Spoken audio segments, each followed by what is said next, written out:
हज़रत बाबा सलाहुद्दीन।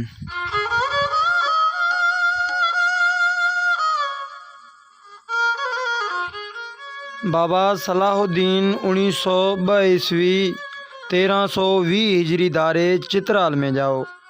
संदसि वालिद पंहिंजे वक़्त जो वॾो आलिम हो।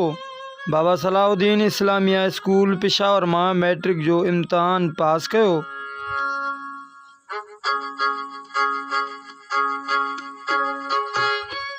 उन खां पोइ वधीक तालीम हासिल करण लाइ अलीगढ़ रवानो थियो। BA करण खां पोइ देवबंद जे दारुल उलूम मां दीनी तालीम हासिल कयई।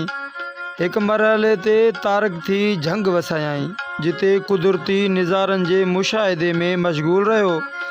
कुछ वक़्त क्लियर में बारगाह मखदूम अलाउद्दीन साबरी कलेरी रहमतुल्लाह अलैह में क़याम कयई।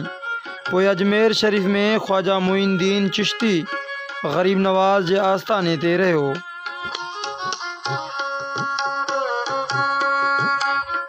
अजमेर खां पोइ दिल्ली, लाहौर, मुल्तान ऐं सरहंद जे औलियानि जी मज़ारनि ते हाज़िरी ॾिनई। बाद में 1951 ईस्वी में पाण मुस्तक़िल तौर हैदराबाद में अची रहियो, जिते ॾींहं जो मौला अली जे क़दमनि भरिसां बठारनि भोगणियुनि वटि रहंदो हो ऐं राति सखी अब्दुल वहाब शाह जिलानी जी दरगाह ते गुज़ारींदो हो।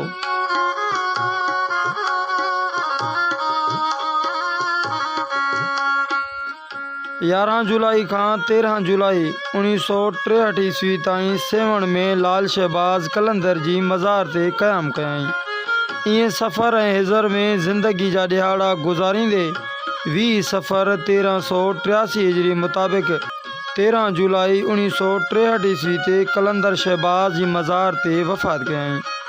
संदसि मज़ार कोटड़ी में रेलवे वर्कशॉप वेझो क़ौमी शाहराह जे भर में मौजूदु आहे, जिते अक़ीदतमंद हर साल संदसि उर्स मल्हाईंदा आहिनि।